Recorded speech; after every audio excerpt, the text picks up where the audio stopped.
हाँ जी, देखिए ये भारतीय संविधान और राज्य व्यवस्था का पार्ट 14 है। पार्ट 13 तक चल चुका है। हम प्रस्तावना बता चुके हैं उस वीडियो में। प्रस्तावना में जो वर्ड है उसको भी हम डिफाइन कर चुके हैं अच्छी तरह से। आप जाकर पीछे देखिएगा, समझिएगा और समझकर एक संविधान के प्रति अपनी समझदारी डेवलप कीजिएगा। रटिएगा नहीं कि क्या मूल भावना है और किस भावना के अंतर्गत ये सब बातें लिखी हुई है। अब बात करते हैं कि क्या प्रस्तावना में संशोधन हो सकता है। इस सवाल का जवाब हम लोग ढूंढते हैं और कितनी बार हुआ है, कब हुआ है, क्यों हुआ है, इसकी चर्चा हम लोग करते हैं प्रस्तावना में। तो देखिए, संविधान संशोधन होता है ना, संविधान संशोधन ये होता है अनुच्छेद, याद है तो बोलिए, 368 के अनुसार। मतलब अनुच्छेद 368 में ये लिखा हुआ है कि इस संविधान को संशोधित किया जा सकता है। ये इंपॉर्टेंट है, इसको ध्यान रखिएगा। इसमें क्या लिखा है कि इस संविधान को संशोधित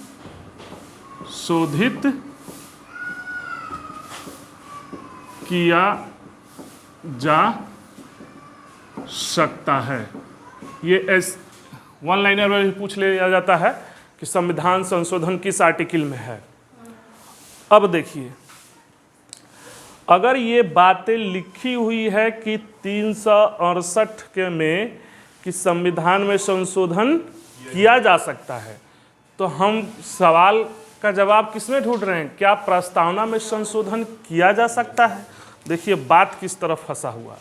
तो अगर प्रस्तावना संविधान का अंग है या नहीं है, अगर अंग है तो संविधान 368 के अनुसार किया जा सकता है, अगर अंग नहीं है तो 368 के अनुसार नहीं किया जा सकता है।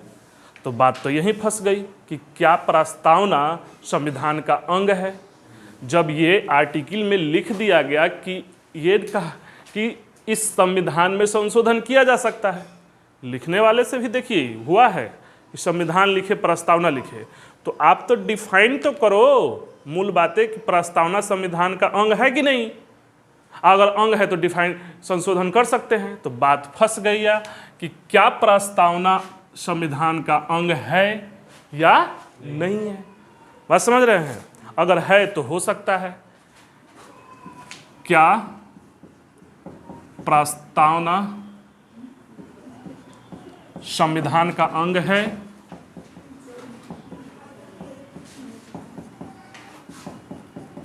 अंग है। यदि है तो संशोधन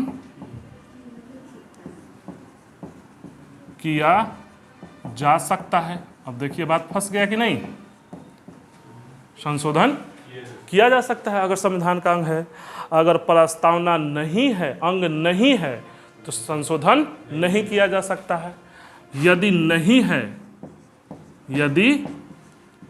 नहीं है तो संशोधन नहीं किया जा सकता है। बात समझ रहे हैं?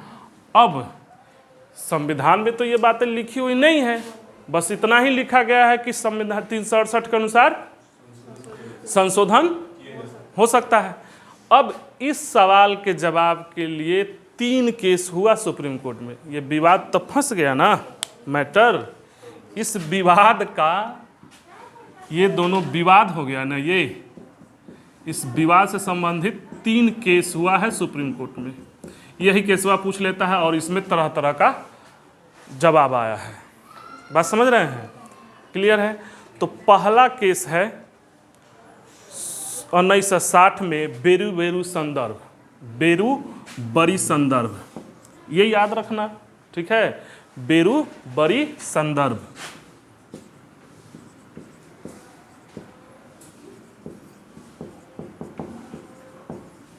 बेरी बोरू संदर्भ में सुप्रीम कोर्ट में हुआ 1960 में। कब हुआ ये?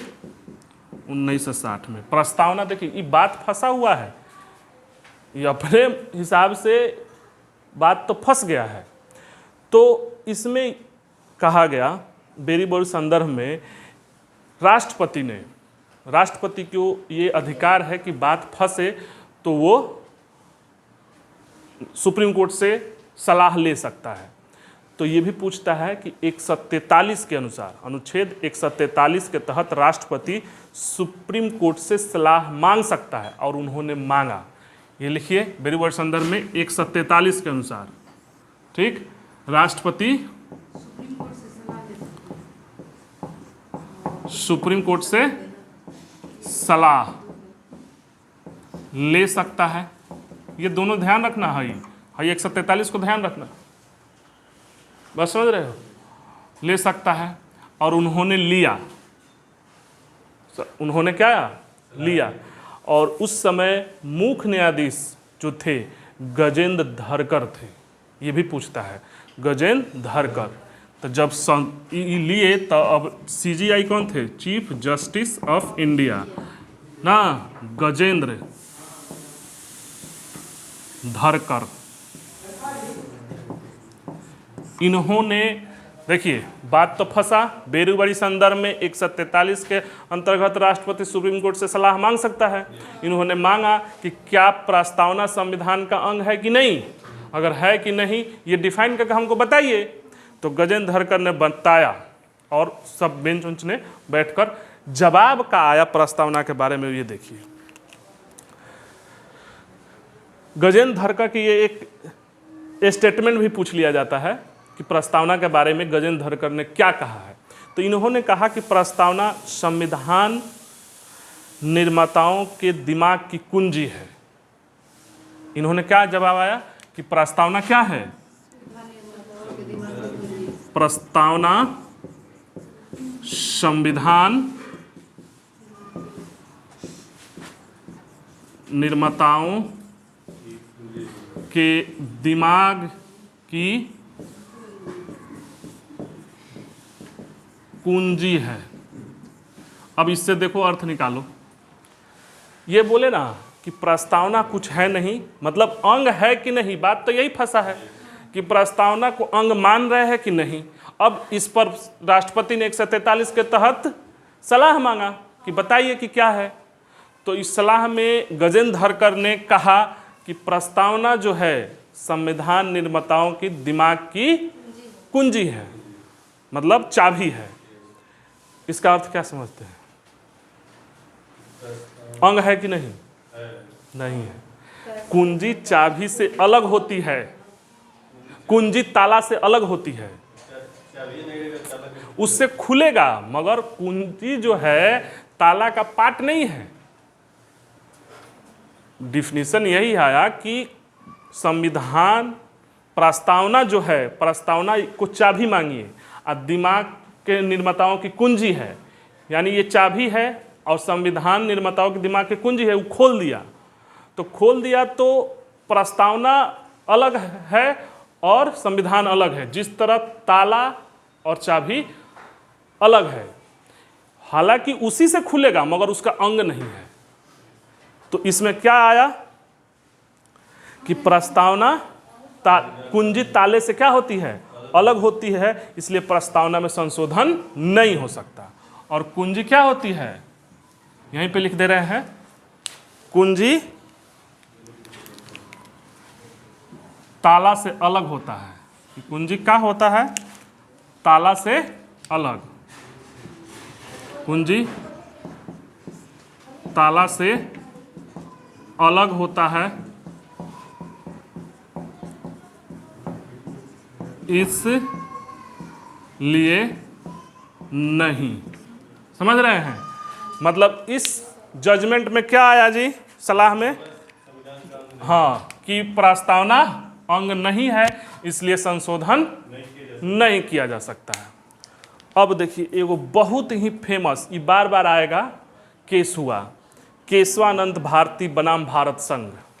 ठीक, दूसरा केस, 3 केस बोले हैं ना, तो दूसरा केस देखिए। दूसरा केस क्या हुआ? केशवानंद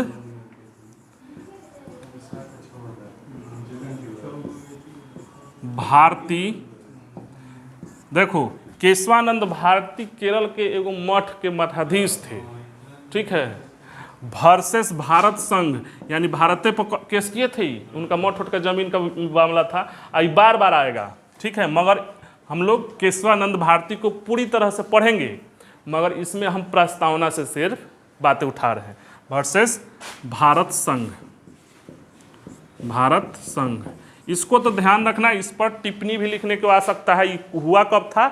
तो 1973 में, 1973 में केस हुआ था, ठीक। इसमें कहा गया, हाँ देखिए, कि प्रस्तावना संविधान का अंग है,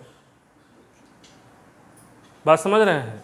इसमें क्या कहा? सुप्रीम कोर्ट ने अपने ही निर्णय को बदल दिया कि प्रस्तावना जो है क्या है?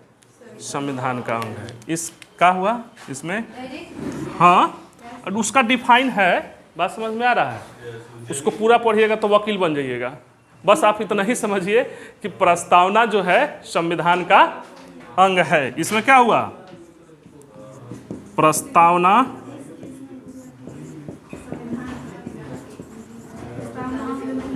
संविधान का अंग है। इसमें क्या जवाब आया जी? कि प्रस्तावना संविधान का अंग है। अगर अंग है तो संशोधन हो सकता है। अब ध्यान देना, संशोधन हो सकता है। उस समय पढ़ाएंगे केशवानंद भारती, बात समझ रहे हैं।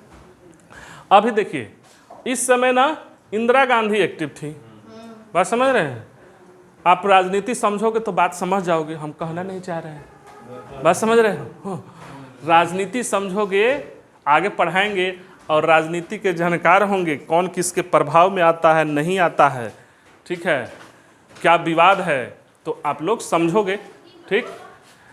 तो प्रस्तावना में संशोधन हो सकता है, मगर सुप्रीम कोर्ट ने यहाँ एगो भी टांग अड़ा दिया, कहा कि प्रस्तावना में संशोधन कर सकते हैं, मगर संविधान के मूल ढांचा जिसमें बिगड़े नहीं, प्रभावित ना हो, संशोधन कर सकते हैं। अब ये मूल ढांचा क्या है, आगे के क्लास में अब पढ़ेंगे। बहुत सारा केस हुआ है, संविधान में संशोधन होता ना, अगर सुप्रीम कोर्ट नहीं रहता ना, तो सारा उलट पुलट हो जाता। आगे के केस में आप लोग पढ़ोगे, आप सरकार कोई भी, ठीक है, संशोधन करती है, एगो शब्द गढ़ा गया है मूल ढांचा, ये डिसीजन लेंगे सुप्रीम कोर्ट, ठीक। तो उसमें बहुत सारा लिस्ट अभी तक है कि ये बात संविधान का मूल ढांचा है, बात समझ रहे हैं। और भी उसमें समय समय पर जोड़ा जा सकता है, तो ये लोग कितना ही संशोधन करें, बात समझ रहे हैं। चाहे कोई भी कानून लगे, अगर आपको लगता है कि मूल ढांचा को प्रभावित हो रहा है, जाकर केस कीजिए, वो कानून नल एंड वायलेट हो जाएगा, खत्म हो जाएगा। आगे के इस तरह का न्यायपालिका में या कार्यपालिका में टकराव को हम पढ़ाएंगे, बहुत ही मज़ा आएगा। मतलब ऐसे समझिए कि सांप और नेवले का खेल है, बस कभी वो पीछे कभी वो आगे। न्यायपालिका और कार्यपालिका मतलब इस तरह से हुआ है, और उसको बतौर कोट करना है कि कब क्या हुआ, ठीक। आज भी हो रहा है, आज के डेट में भी हो रहा है। आज का डेट जानते हैं क्या फंसा हुआ है?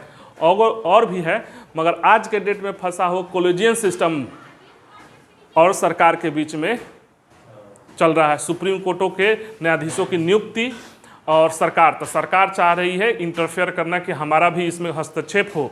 सुप्रीम कोर्ट वाले चाहते हैं न्यायाधीश कि इसमें कोई हस्तक्षेप नहीं हो। कार्यपालिका का कोई यही अभी विवाद चल ही रहा है, आज से नहीं, बहुत दिन से चल रहा है, करंट में ये मुद्दा है, बात समझ रहे हैं। तो ऐसे ऐसे है। तो इसमें कहा गया कि परंतु क्या होना चाहिए कि मूल ढांचा प्रभावित नहीं होना चाहिए, परंतु मूल ढांचा प्रभावित नहीं। मतलब सुप्रीम कोर्ट ये कहा इनडायरेक्ट रूप से कि आप करो, मगर हमको जो अच्छा लगेगा, मूल ढांचा प्रभावित होगा, हम इसको इनवैलिड कर देंगे ना। अब इसी के बाद 76 में प्रस्तावना में पहली बार अभी तक आखिरी बार संशोधन हुआ। समझ रहे हैं? पहली बार और अभी तक आखिरी बार, जब का ये वीडियो बन रहा है। तो प्रस्तावना में आप आगे पढ़ोगे संशोधन हुआ कब? प्रस्तावना में संशोधन 1976 है, 73 में आ गया ना। तो प्रस्तावना में क्या हुआ?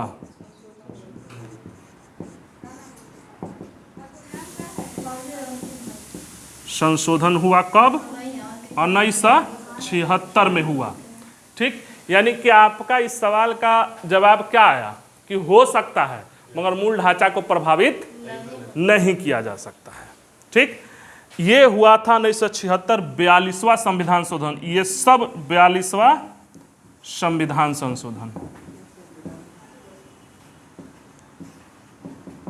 कब हुआ था? ये देखो, हाई याद रखना, 76 में हुआ, 1 2 3 ऐसे करेगा ना, वो 42वां बार में, बुझ रहे हो? हाँ, 42वां संशोधन है, वर्ष था 1976। जैसे आज संशोधन बहुत सारा 100 के पार कर चुका है, मतलब इतना टाइम्स आप कर चुके हो। तो 2 पूछता है 42वां 1976। इसी में 42वां संविधान संशोधन ना इंदिरा गांधी की थी, इनको लघु संविधान भी कहा गया जाता है। वो इतना हेर फेर किया गया था 42वां में। आगे सब धीरे धीरे पढ़िएगा। मतलब इंदिरा गांधी का प्रचंड बहुमत था। सोची कि उसी वक्त आया ये मूल ढांचा, उसी बहुत टकराव हुआ। आयरन लेडी कहाँ ही जाता है, न्यायपालिका में, कार्यपालिका में एकदम, मतलब हाथाबाही नहीं हुआ, सब हुआ है। इंटेलेक्चुअल है, बात समझ रहे हैं? तो वो देखिए, ये 3 शब्द जोड़ा गया। अब यहाँ से क्या क्या आप तो पढ़े होंगे, समाजवादी, पंथ निरपेक्ष और अखंडता। ठीक, क्या जोड़ा गया? 3 शब्द, समाजवादी, समाजवादी वर्ड जोड़ा गया। पहले नहीं था, 76 के पहले प्रस्तावना में समाजवादी वर्ड नहीं था। असमाजवादी शब्द हम बहुत अच्छी तरह से समझाए हैं। क्या एक लाइन में बोलना चाहते हैं तो क्या, कि संसाधनों का क्या होना चाहिए? हाँ, बंटवारा होना चाहिए। समाजवादी ये है, एक आदमी का हक नहीं होना चाहिए। मगर भारत में कैसा है? एक है, एक बोले थे क्या, साम्यवादी, और एक लोकतांत्रिक तरीके से। तो हम लोग लोकतांत्रिक तरीके से हैं, और उससे भी कुछ अलग है। और क्या जोड़ा गया? पंथ निरपेक्ष। पंथ निरपेक्ष वर्ड को भी समझाए थे।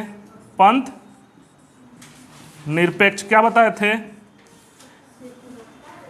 कि एक तो होता है कि जो ईश्वर को भी सत्ता मानते हैं, सत्ता में हस्तक्षेप मानते हैं, एक तो मानते नहीं है। तो ये दोनों को बीच का है पंथ ना। सेकुलर वर्ड जो आया है, मतलब सभी धर्मों को हम मानेंगे, राज्य का कोई धर्म नहीं होगा ना। मतलब ये नहीं कि हम सबको रिजेक्ट करते हैं, हो गया। और तीसरा वर्ड अखंडता ना। ये 3 वर्ड जोड़ा गया 42वां। अब यहां से एगो ट्रिकी क्वेश्चन पूछ लेता है कि कहेगा कि प्रस्तावना में कितने शब्द जोड़े गए जी? ऐसे पूछ दे कि भाषा के आधार पर प्रस्तावना में कितने वर्ड जोड़े गए?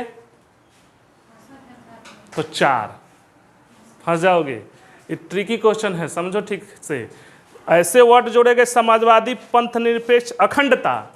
तो इसके शब्द जोड़े गए 3, मगर भाषाई आधार पर 4 ऐसे जोड़ा गया, समाजवादी, पंथ निरपेक्ष और अखंडता। तो और का तो कोई मतलब नहीं है, एक एक वर्ड को देखना है ना। यहाँ पे क्या लगा है? और लगा है ना। तो शब्द भाषाई आधार पर शब्द कितने हो गए? 4। मीनिंग आधार पर वर्ड तो 3 ही हुए।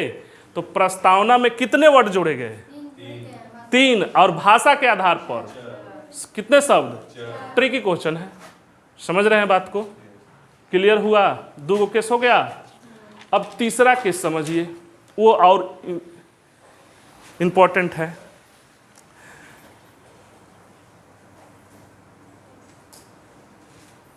केशवानंद भारतीय विवाद था, उसके बाद मूल ढांचा होते हुए उसको जोड़ा गया। एक और केस हुआ था, मदन गोपाल केस। ठीक, क्या नाम है? मदन, यहां पे लिख दे रहे हैं, देखो कोई मतलब नहीं है, मदन दिख रहा है, मदन गोपाल केस। ठीक, ये हुआ था शायद 1957 में हुआ था, कहा देख लीजिएगा। ठीक, 19 आप देख कर बताइएगा कि ये सही है कि नहीं।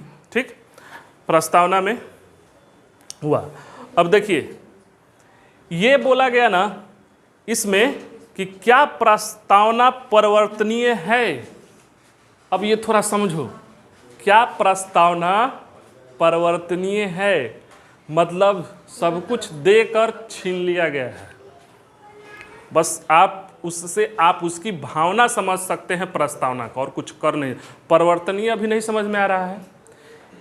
इनफोर्सेबल होता है, यानी क्या प्रस्तावना में जो बातें लिखी हुई हैं, क्या उसको संविधान द्वारा लागू कराया जा सकता है।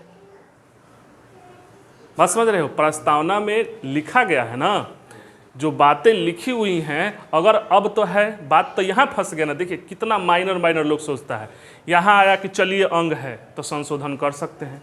तो जब संशोधन कर सकते हैं तो संविधान में जो बातें लिखी हुई हैं वो न्यायालय में चैलेंज किया जा सकता है, अब फोर्सफुली किया जा सकता है, नहीं करोगे तो केस हो सकता है। तो क्या प्रस्तावना में जो बातें लिखी हुई हैं उसको न्यायालय द्वारा परिवर्तनीय है, इन्फॉर्सेबल है? अब इसमें कहा गया कि नहीं।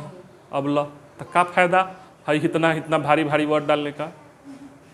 सोचो, मतलब हो सकता है कि आने वाले दिनों में कहा जाए कि हाँ परिवर्तनीय है, मगर अभी नहीं है। यानी प्रस्तावना में जो बातें लिखी हुई हैं, बस लिखी हुई हैं आपको समझने के लिए कि मूल भावना के लिए। हो सकता है कि हमारी भावना है कि हम उस ओर अग्रसर हों ना, मगर अभी न्यायालय द्वारा परिवर्तनीय नहीं है। यानी इसमें क्या गया? परिवर्तनीय नहीं है।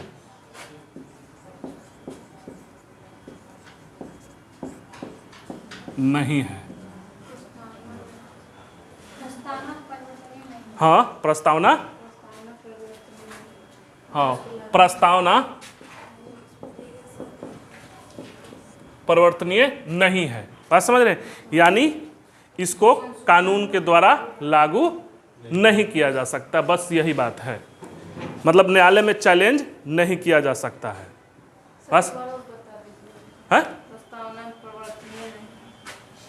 ठीक तो है, बताने को फिर से समझा दें, पूरा को एक बार रिकैप कर लेते हैं। पहले ये परिवर्तनीय मतलब जो प्रस्तावना पढ़ी है ना, उसमें लिखा गया है सब वर्ड समाजवादी, पंथ निरपेक्ष, अखंडता, इसके आधार पर जो भारत में अगर नहीं लागू हो तो क्या आप सुप्रीम कोर्ट जा सकती हैं कि नहीं सरकार इसको लागू नहीं कर रही है, पंथ निरपेक्ष को नहीं मान रही है, समाजवादी को नहीं मान रही है, अखंडता नहीं, इसके आधार पर केस किया जा सकता है? नहीं,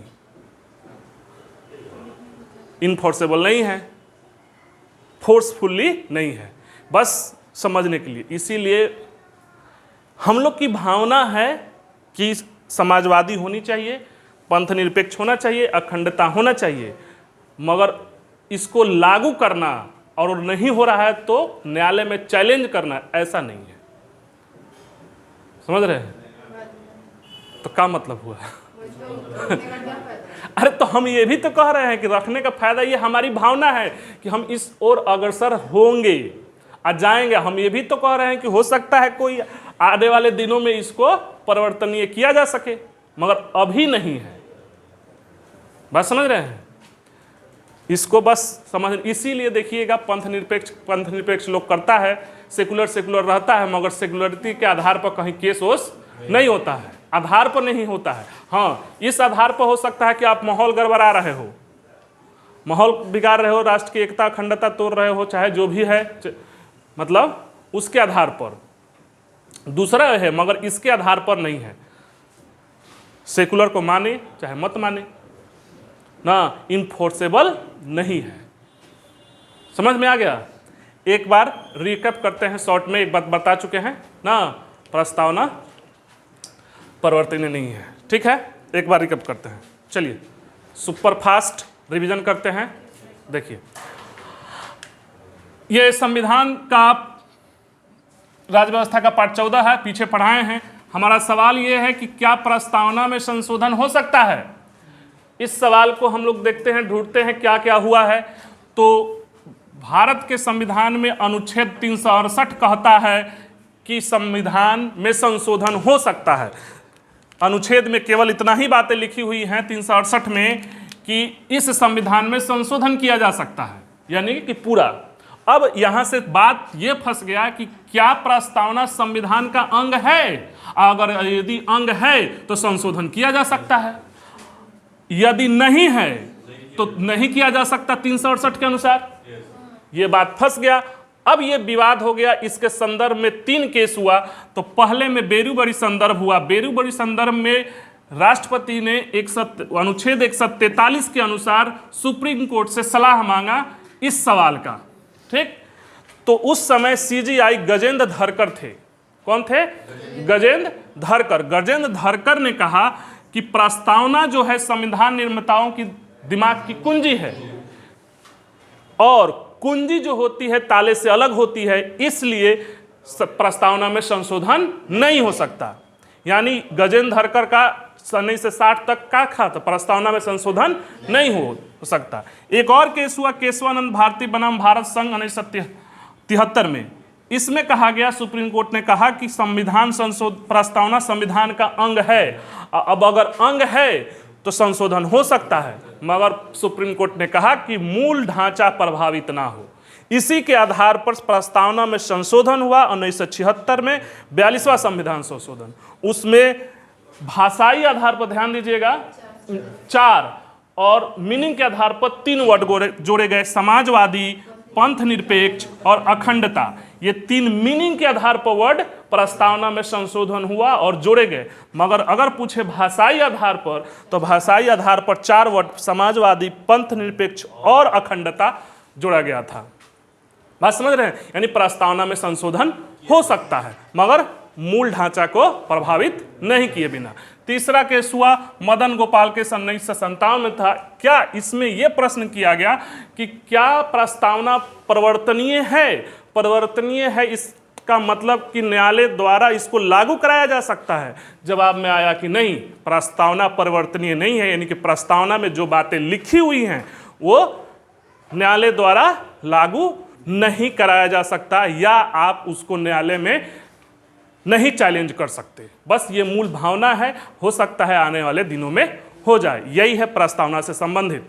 अब प्रस्तावना से संबंधित कुछ विचारकों का वर्ड है, उसको देख लेते हैं, उसको समझ लेते हैं। बात समझ रहे हैं? देखिए, लिखिए, मिटा दे रहे हैं। वो पूछता है, कोई दिक्कत किसी को?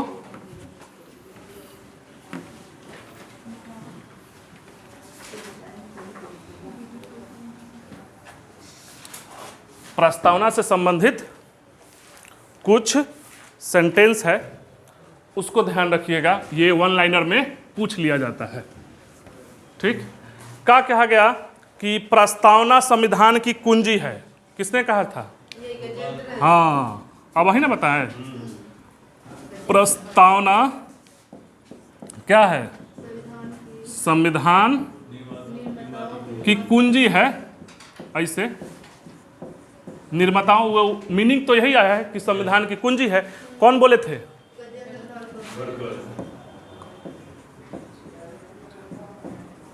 धरकर ना, गजेंद्र गरकर था शायद। और गरकर है कि धरकर है, देख लीजिएगा। गरकर आप लिख लीजिए, गरकर धरकर सही है कुछ। ठीक, दूसरा वर्ड, प्रस्तावना संविधान की जन्म पत्री है। जन्म पत्री समझ रहे हैं? आप लोग का नहीं बायोडाटा बनता है, वो उसको क्या बोलते हैं? जैसे आप हैं, आपकी जन्म पत्री, हाँ, प्रस्तावना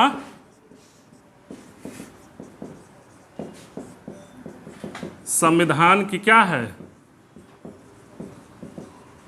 जनपत्री है। अरे इसको क्या बोलते हैं हम लोग बनाते? कुंडली, सही पकड़ी है। हाँ, जन्मपत्री के बोले थे? ये बोले थे के.एम. मुंशी। ये संविधान सभा में थे कन्हैयालाल मानिकचक मुंशी ना, के.एम. मुंशी बोले थे। बात समझ रहे हैं? प्रस्तावना संविधान की आत्मा है, कब बोले थे? हाँ, ये पाप कर दिया आप लोग। ये पाप है। प्रस्तावना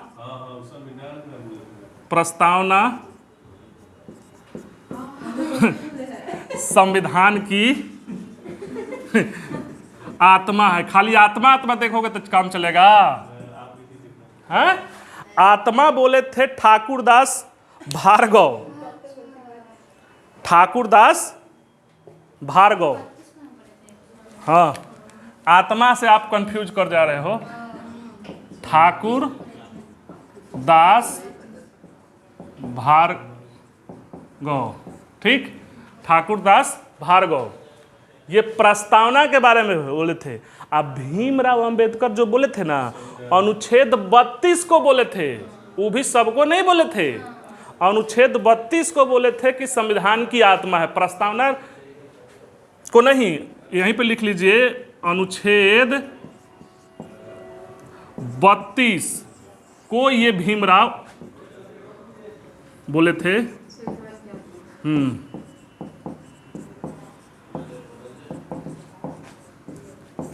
ये बोले थे संविधान की आत्मा है। सबको नहीं, अनुच्छेद 32 को। ये प्रस्तावना को आत्मा कौन बोले थे? ठाकुरदास भार्गव ने। समझ में आ रहा है? और एक देखिए, प्रस्तावना संविधान का परिचय पत्र है। ये क्यों बोले थे, याद है? प्रस्तावना संविधान का क्या है? परिचय पत्र। आइडेंटिटी कार्ड किसने बोला था? ये एक एथी थे सुप्रीम कोर्ट के वकील, नानी पलकी ताला। नानी पालकी ताला। देखिए तो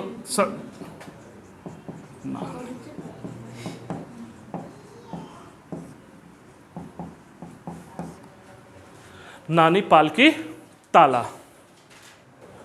हाँ जी, ये पालकी ताला नहीं, पालकी वाला है। पालकी वाल, हाँ। ये A.N. पालकी भी नाम है इनका। A.N. N.A. कहीं कहीं लिखा रहेगा N.A. पालकी वाला। बात समझ रहे हैं? N.A. पालकी वाला ने कहा था कि ये क्या है। ये वो और स्टेटमेंट पूछता है कि संविधान निर्माताओं को बुद्धिजीवी की संज्ञा किसने दिया था? पूछता है ये, संविधान निर्माताओं को, संविधान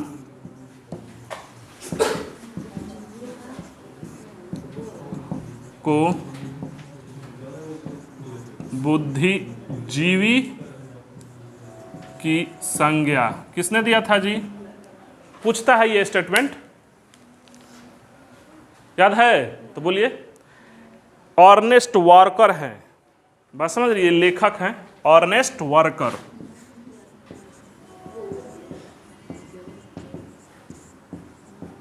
अर्नेस्ट वार्कर, क्लियर है? ये याद रखिएगा। बात समझ रहे हैं? अब आगे जो होगा ये चलेगा आपका भाग 1 से ना, रहने देते हैं।